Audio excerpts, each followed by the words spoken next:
నా లైఫ్ అనేదే ఇంద్ర సినిమా అంటే అతిశయోక్తి కాదు. ఎందుకంటే ఉదాహరణకి కాలం మారిపోతుంటుంది, తరాలు మారిపోతాయి, కానీ ఏ ఒక్కరో మాత్రమే కాలానికి ఎదురేది తరాలని అధిగమించి తరాలను దాటి శాశ్వతంగా నిలిచి పోరాడతారు.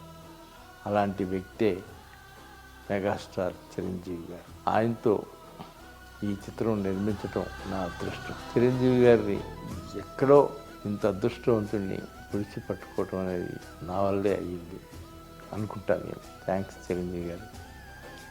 తొందరలో మీతో 5వ చిత్రం కూడా నిర్మిస్తాను, అది నేను శాశ్వతంగా మాటిస్తాను. దర్శకుడు బి గోపాల్ నాకు తమ్ముళ్ళు అంటాడు.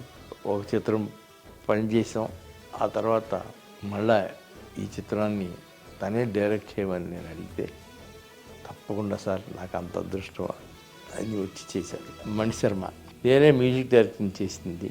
అది దాదాపు 16 సినిమాలు నాన్ స్టాప్గా మ్యూజిక్ చేశాడు. ఒక దాని మించి ఒకటి చేశాడు. అతను కూడా మరవలేను. ఏంటో నాకు అసలు ఇవాళే తెల్లవారిందా ఏంటి పోస్టర్స్ గెస్టర్స్ అంతా హడావిడి, ఎక్కడికెక్కడ రికార్డులు వస్తాయి అంటున్నారు.